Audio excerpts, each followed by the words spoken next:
এই পৃথিবীতে যত কই হরিনাম কিন্তু মন্ত্র না। হ্যাঁ, কখনো না। কেউ যদি বলে হরিনাম মন্ত্র তাহলে ভুল হয়ে যাবে। তার হরিনাম হচ্ছে মহামন্ত্র। এই পৃথিবীতে যত মন্ত্র আছে তার মধ্যে শ্রেষ্ঠ মন্ত্র হলো মহামন্ত্র হরিনাম। এটা ভাবতে হবে, এটা মহামন্ত্র এবং মৃত সঞ্জীবনী মন্ত্র। মরা মানুষকে বাঁচিয়ে তুলেছে এই মন্ত্রে, তাই এটাকে মৃত সঞ্জীবনী মন্ত্র বলে। আর এই পৃথিবীতে যত ব্রতের মধ্যে শ্রেষ্ঠ ব্রত কোনটা? একাদশী। বলছে এই পৃথিবীতে যত ব্রত আছে তার মধ্যে শ্রেষ্ঠ ব্রত হলো একাদশী। তার কারণ নারায়ণ ভগবান শ্রীকৃষ্ণ নিজে এই পৃথিবীর যত পুণ্য ফল সব একাদশীর মধ্যে দিয়ে রেখেছেন। তাই গৌর হরি। তাই যারা একাদশী করে, হ্যাঁ, আমি তাদের চরণে কোটি কোটি প্রণাম জানাই। এই একাদশী ব্রতের মাহাত্ম্য। তাই কি বলছে? বলছে একটাই যে সামনে ভৌম একাদশী আসছে না, বলছে একটা ভৌম একাদশী যদি কেউ করতে পারে, আমি এদিনকে দেখছিলাম ভৌম একাদশীর মাহাত্ম্য। একটা ভৌম একাদশী করলে 1 লক্ষ ব্রাহ্মণের সেবা দিলে যা পুণ্য ফল হয়, যদি ঠিক ঠিক মতো একটা ভৌম একাদশী সে পালন করতে পারে তাহলে সেই পুণ্য ফল সে পাবে। তাই গৌরী এটা পাবে।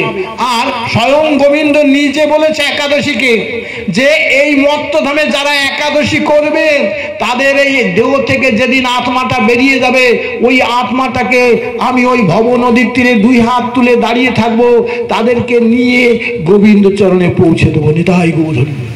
হচ্ছে একাদশীর এত বড় মাহাত্ম্য রয়েছে, অথচ আমরা একাদশী করি না, জানি না। তাহলে স্বয়ং ভগবান শ্রীকৃষ্ণ তার যখন বয়স 8 বছর, মা যশোদা বলছে, ও গোপাল আয় সেবা করিলে। এখন গোপাল তো মনে মনে একাদশী করেছে। তা গোপাল বললো, মা তুমি রেখে দাও। মা বললো, কি রে, প্রত্যেকদিন তোকে আমি খাইয়ে দিই আর আজকে রেখে দেবো? বললো, হ্যাঁ তুমি রেখে দিই, কাজ করো, আমি ঠিক সময় মতো খেয়ে নিই। বুঝে দেখেন, এ হচ্ছে চতুর্শিরোমণি ভগবান। তো বললে ঠিক আছে। তা কৃষ্ণ মনে মনে ভাবলো, কি আশ্চর্য, আজকে একাদশী, আর একাদশী দিন মা আমার জন্য এই অন্ন সেবার ব্যবস্থা করেছে। তো বললে ঠিক আছে, অন্ন মায়ের রন্ধন করা অন্নটা ফেলে দিলেও অপরাধ। ঠিক আছে, এটা নিয়ে কোথায় গেল? তার 9 লক্ষ ধেনুর কাছে যাচ্ছে। তা কৃষ্ণ গিয়ে 9 লক্ষ ধেনুকে বলছে, আয় তোরা সবাই এই অন্ন সেবা কর। তা 9 লক্ষ ধেনু সেই দিন কৃষ্ণকে বলেছিল, কি গো তুমি তো কোনোদিন নিয়ে আসো না অন্ন সেবার জন্য, অন্ন তো নিয়ে আসো না, আজকে কেন অন্ন নিয়ে এসেছো? বললো, আজকে একাদশী, তা আমার মা ভুল করে আমার জন্য অন্ন সেবার ব্যবস্থা করেছে, তোরা অন্নটা গ্রহণ কর। সেই দিন বনের পশু তারাও সেদিন বলেছিল যে আমরা আমাদের প্রভু যে সেবা না নেয় আমরা এই সেবা নেব না। নিতাই গৌর হরি। তাহলে কৃষ্ণ সেই সেবা নিল না, 9 লক্ষ ধেনু নিল না। এইবার কৃষ্ণ সেই অন্ন নিয়ে কোথায় গেল? নিধুবনে। নিধুবনে গিয়ে সমস্ত পশু পক্ষীদের ডেকেছে, ডেকে বলল, তোরা আয়, এই যা অন্ন সেবা কর। তা পশু পক্ষীরাও সেদিন একই কথা বলেছিল, কই এতদিন হয়ে গেল আমরা এই বনে আছি, তুমি তো কোনোদিন আমাদের জন্য অন্ন নিয়ে আসনি, আজকে কেন অন্ন নিয়ে এসে বলছো আয় সেবা কর? তা সেই কৃষ্ণ সেদিন বলেছিল, শোনো আজকে একাদশী, আমার মা আমার অন্ন সেবার ব্যবস্থা করেছে, আমি একাদশী করেছি, তাই একাদশীর দিন অন্ন সেবা আমি নেব না, তোমরা নাও। তা বনের পশু সেদিন বলেছিল আমরা নেব না এই সেবা। তা কৃষ্ণ পেল মহাবিপদে। তা কৃষ্ণ তখন মনে মনে ভাবছে, বৃন্দাবনে তো গঙ্গা নদী নেই। তা যমুনা নদীর কাছে গিয়ে সেদিন কৃষ্ণ বলছে, ও যমুনা, আমার মা না ভুল করে আজকে একাদশী আমার অন্ন সেবার ব্যবস্থা করেছে, তুই অন্নটা সেবা কর। তা সেই দিন যমুনা বলেছিল, শোনো প্রভু, আমি একাদশী দিন অন্ন সেবা করব না, অত পাপ আমি নেব না, আমি নেব না। তো বললে কি করা যায়? কৃষ্ণ আরো রেগে গেল, কি আশ্চর্য, এই পৃথিবীতে একটা লোক নেই যে একাদশী দিন অন্ন সেবা করবে। তা কৃষ্ণ কি করলো? ধ্যানে বসে গেল। ধ্যানে বসে গঙ্গাকে ডাকছে, মা গঙ্গা, যার নেই কোনো গতি, তার একটা গতি গঙ্গা। তা মা গঙ্গাকে ডাকছে কৃষ্ণ ধ্যানে বসে। তা মা গঙ্গা যখন এসেছে বলছে, ও মা গঙ্গা, তোর আমাকে আজ একটা উপকার করতে হবে। বললো, প্রভু বলো। তো বললো, আজকে তো একাদশী, আমার মা ভুল করে না আমার জন্য অন্ন সেবার ব্যবস্থা করেছে, এই অন্নটা তুই গ্রহণ কর। তা সেই দিন গঙ্গা বলেছিল, প্রভু তোমার পাদপদ্ম থেকে আমার জন্ম, তুমি আমাকে জন্ম দিয়েছ। এই পৃথিবীর কোটি কোটি লোক আমার এই গঙ্গা জলে স্নান করে তারা উদ্ধার হয়ে যায়, তারা পাপ মুক্ত হয়ে যায়। আর তুমি যে একাদশীর দিন আমাকে অন্ন সেবার কথা বলছো, এই অন্ন সেবা করলে যে পরিমাণ পাপ হবে, আমি নিজেই গঙ্গা জলে ডুবে মরে যাবো। নিতাই গৌর হরি বল, হরি বল। তাই গঙ্গা বলল, না, আমিও একাদশী দিন অন্ন সেবা করবো না।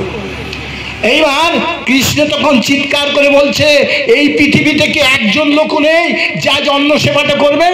গঙ্গার বাহক মাকড়মা ঝাঁপ দিয়েছে কৃষ্ণের সামনে, দাঁড়ালো, দাঁড়িয়ে বললো, প্রভু চিন্তা করো না, আমি আছি। বুঝে রাখেন, মকর মাছ বলছে, ভেবো না, আমি আছি। বললো, তুমি কি করবে? বললো, আমি একাদশীর দিন অন্ন সেবা নেব। তো বললো, নাও। বললো, একটা শর্ত আছে। মকর মাছ বলছে, একটা শর্ত আছে। বলে, কি শর্ত? বললো, শর্ত হচ্ছে এটা, আমাকে তোমার অঙ্গে স্থান দাও। তা কৃষ্ণ বললে, কি আশ্চর্য, তোমাকে যদি আমি মাথায় স্থান দিই, তাহলে আমার মাথায় একটা কৃষ্ণ এই মকর মাছ হবে, বুকে রাখলে বুকে একটা মকর মাছ হবে, তাহলে আমাকে কেমন দেখাবে বলো? তা মকর মাছ সেদিন বলেছিল, শোনো প্রভু, আমি তোমার এমন জায়গায় স্থান নেবো যাতে তোমার স্বভাব বৃদ্ধি পায়। বললো, কোথায়? বললো, বাঁশির অগ্রভাগে। তাই কৃষ্ণের বাঁশির অগ্রভাগে মকর মাছের চিহ্ন। বুঝে গেল? তাহলে ভগবান শ্রীকৃষ্ণ নিজে একাদশী করেছে। আবার আমার গৌরহরি মাকে বলেছ, মা তুমি আমাকে একটা ভিক্ষা দাও। বলে, কি ভিক্ষা? বললো, শোনো মা, একাদশীর দিন তুমি অন্ন সেবা করবে না, তুমিও একাদশী পালবে। তাহলে শ্রবণাং মঙ্গলাম মঙ্গলাম এবে মঙ্গলাম। মহাদেব বলছে রাবণকে, তার শিষ্য তো, বলছে শ্রবণাং মঙ্গলাম মঙ্গলাম এবে মঙ্গলাম যত গুরু কৃপাহি কেবলম। নিতাই গৌর। তো গুরু কৃপাহি কেবলম, গুরুর কৃপা হওয়া দরকার। গুরু চলো নাস্তাই করে শুনতে হবে, হ্যাঁ, তাহলে কৃপা হবে। তা বলছে, গুরু না ভজে কৃষ্ণ ভজে সে নরকে মজে। নিতাই গৌর। গুরু চরণ আশ্রয় করতে হবে। তাই গুরু না ভজে কৃষ্ণ ভজে সে নরকে গমন। তুই যে মাতৃগর্ভে আছিস, ভালো আছিস, এর থেকে তিতাব জ্বালা যেখানে যাবে, তা সেদিন হাত জোড় করে বলেছিলাম, হে গোবিন্দ, তাহলে ওই জ্বালার থেকে উদ্ধার পাওয়ার কোনো উপায় নেই? বললো, আছে, আমার নামটা করবে, তাহলে এই জ্বালাতে উদ্ধার পাবে। তো বললো, আমি যে যাব, তাহলে এই জ্বালা আমার ভোগ করতে? বললো, হ্যাঁ। বললো, তাহলে আমি আর যাব না, আমি আর মাতৃভূমিতে, আমি আর ওই পৃথিবীতে যাব না। তা সেদিন গোবিন্দ বলেছিল, তুই পৃথিবীতে যা, আমি কথা দিলাম, তুই পৃথিবীতে যা, আমি কথা দিলাম, আমি গুরু রূপে তোর সাথে সাক্ষাৎ করে তোকে গোবিন্দ চরণে পৌঁছে দেবো। তাই প্রতিশ্রুতিবদ্ধ মতো গুরু রূপে কৃষ্ণ এসেছে এই মত্তধামে আমাদের উদ্ধার করার জন্য। মনে প্রকাশ হন গুরু রূপ ধরে। তাহলে গুরু কৃষ্ণ, কৃষ্ণকে কৃষ্ণ সম, গুরুকে কখনো মনুষ্য জ্ঞান না করো, মনুষ্য জ্ঞান করলে তাতে পাপ হয়। তাই বলছে, ভুবনে প্রকাশ হন গুরু রূপ ধরি। হরে কৃষ্ণ কৃষ্ণ কৃষ্ণ হরে হরে, হরে রাম রাম রাম হরে হরে। কলিতে এই নাম ছাড়া কোনো গতি নাই, কোনো গতি নাই, গতি নাই, গতি নাই। তাই গৌ ধরিব। এটি নাম মাহাত্ম অভয়চরণে লেখা, সেখানে আমি বইটি দেখছি, উনি বলতে চেয়েছেন 3 বার বলার কারণ। বলছি, প্রথমত ভক্তদের বিশ্বাস অর্জন করার জন্য 3 বার বলেছে, ভক্তের মনে বিশ্বাস অর্জন করানোর জন্য 3 বার বলেছে। আর শাস্ত্র কি ব্যাখ্যা দিল? বললো, ওই কৃতে ধ্যায়ত বিষ্ণু তেতাং যজতই মখই দাপরে পরিচর্যাং কল হরি সংকীর্তনাত্মৎ কলই। মানেটা কি? এটা ভাগবত বলছে, ভাগবতের শ্লোক। বললো, কৃতে ধ্যায়ত বিষ্ণু, অর্থাৎ কৃতে মানে সত্যযুগ। তাহলে সত্যযুগের মানুষ ধ্যানের দ্বারা তারা বিষ্ণুকে লাভ করেছে। তাই বললে কৃতে ধ্যায়ত বিষ্ণু, তারা বিষ্ণুকে লাভ করেছে। তেতাং যজতই মখই, তেতা যুগে যজ্ঞের দ্বারা ভগবানকে লাভ করেছে। আর দাপরে পরিচার্যাং, অর্থাৎ পূজা অর্চনের দ্বারা দাপরে ভগবানকে লাভ করেছে। কলিতে হরি সংকীর্তনাৎ তৎকলই, কলিতে হরিনাম সংকীর্তনের দ্বারা একমাত্র ভগবান লাভ করা যাবে। তাই এটা বলছে, এই জন্য বললো গৌরহরি ভক্তদের বলছে, শোনো, ওই সত্যযুগের মানুষ, তাদের আয়ু ছিল 1 লক্ষ বছর, তারা 10-20 বছর না খেয়ে ধ্যান করতে পারত। তোমরা পারবে? পারবে না। অর্থাৎ হরিনাম করো একবার। বলছে ওই ত্রেতা যুগে যজ্ঞের দ্বারা ভগবানকে লাভ করতে হতো, একটা যজ্ঞের প্রচুর খরচ, আর সেই যজ্ঞের বিশুদ্ধ ঘিয়ের দরকার যজ্ঞ করতে হলে। সেই বিশুদ্ধ ঘিও এখন পাওয়া যাবে না, আর যজ্ঞের অত অর্থ কোথায় পারবে না, অতএব হরিনাম করো। বললো কলি দাপরে কৃষ্ণের পূজা অর্চনার দ্বারা, অর্থাৎ ধৈর্য সহকারে কৃষ্ণের পূজা অর্চনা করতে হবে। ওই ধৈর্য কলির মানুষের নেই, তাই ওটাও তোমরা পারবে না, অতএব হরিনাম করো। তাই এই তিন যুগের যা বিধান ভগবানকে লাভ করার, ভগবানের চরণ পাওয়ার, এটা তোমরা পারবে না। তাই তিনবার গৌরহরি বলল হরের নাম হরের নাম হরের নামইব কেবলম কালো নাস্তভ্য নাস্তভ্য গন্ধির অন্যথা। এই জন্য বলেছে গৌরহরি। তাহলে কলিযুগে সমস্ত কিছুর কারণ আছে, এই জন্য বলছে।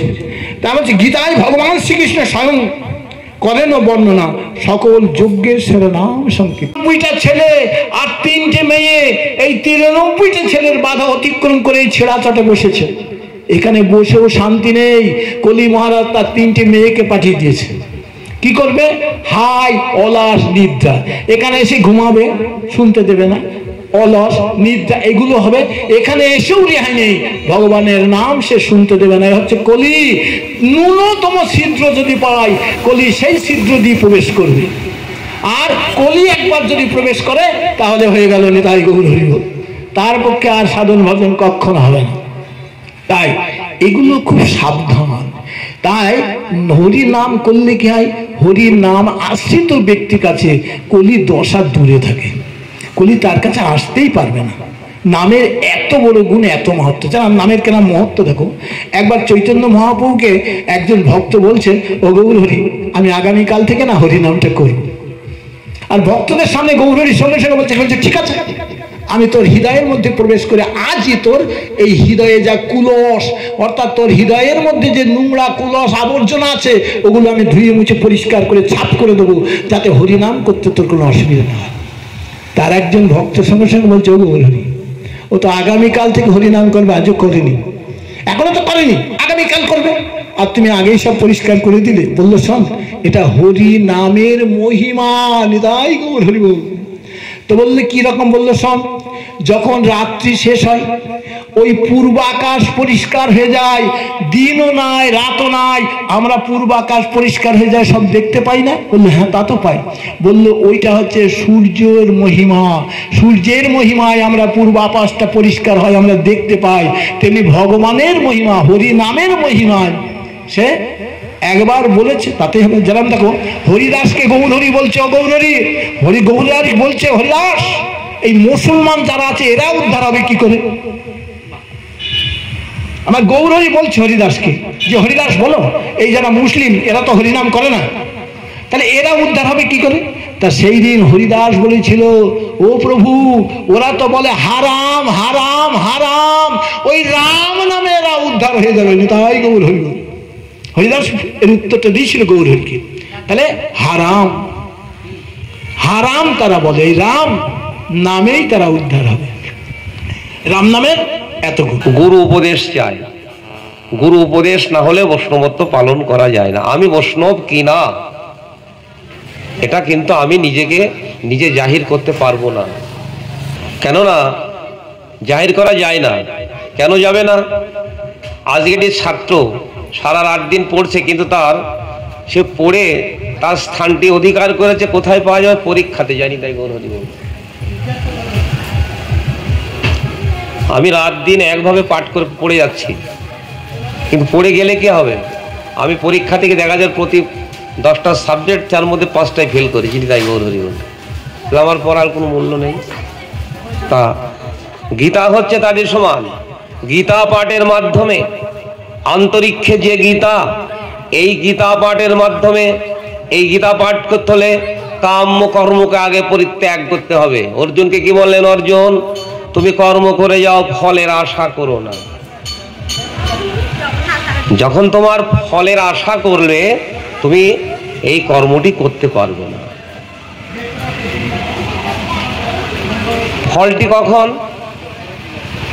ফল কখন পাবে? ফল দেওয়ার একটি আমার সময় আছে। আমি যখন আমার ফল তোমার পাবার যোগ্য ব্যক্তি হবে, তখন তোমার ফল আমি আপনা আপনি দান করব, তুমি আশা করো না। আপনি এই মাঠটিতে চষেই যাচ্ছেন, বীজ বপন করবেন না?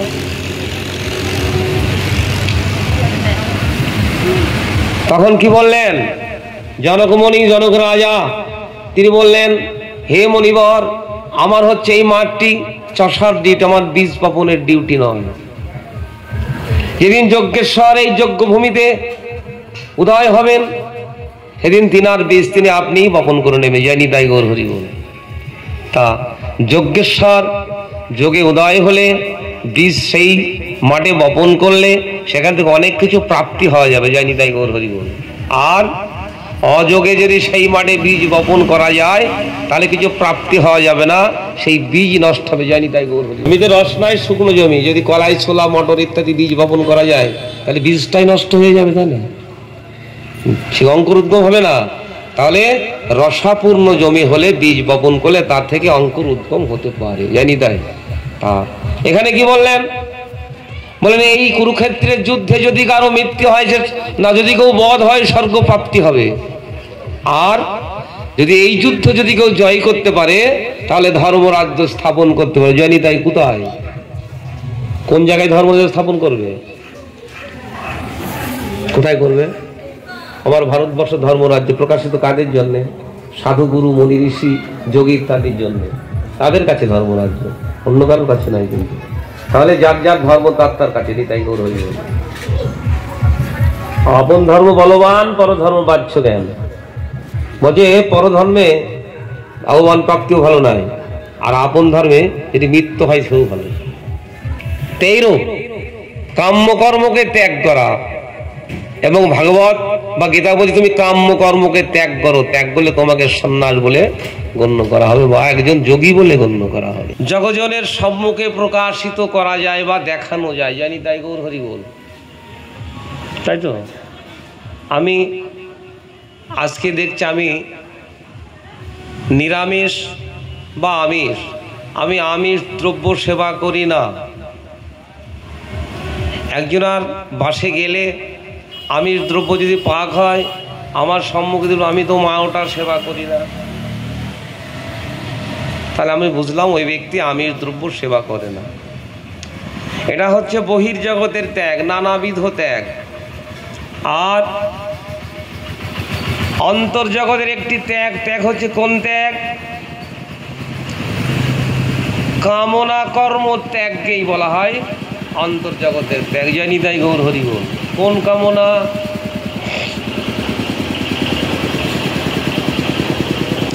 এবং কাম্য, যে কর্মটি কামের দ্বারা, যে কর্মটি সদা সর্বদাই জ্ঞানমান, তাকে কাম্য কর্ম বলা হয়। এবং এই কর্মের মাধ্যমে আমাদের একটি অকর্ম হয়। জানি তাই গৌর হরি বল। সেই অকর্মের বাসনাটি ত্যাগ করা কিন্তু জীবের পক্ষে অতি অসম্ভব। নিতাই গৌর হরি বল। এই ত্যাগ করা অসম্ভব। কোটি জন্ম থাকিলে ভাগ্য, বিষয় ছেড়ে হয় বৈরাগ্য। যদি কোটি জন্ম কোনো ব্যক্তির ভাগ্য থাকে তাহলে এই কামনা বিষয়কে পরিত্যাগ করে সে বৈরাগ্য বা বৈষ্ণবত্ব গ্রহণ করতে পারে সেই ব্যক্তি। নরোত্তম দাস ঠাকুর কি বললেন? গৃহে বা বনেতে থাকে বৈষ্ণবত্ব করায় পালন, নরোত্তম মাগে তার দুটি ওই শ্রীচরণ। নিতাই গৌর হরি বল। নিতাই গৌর হরি বল।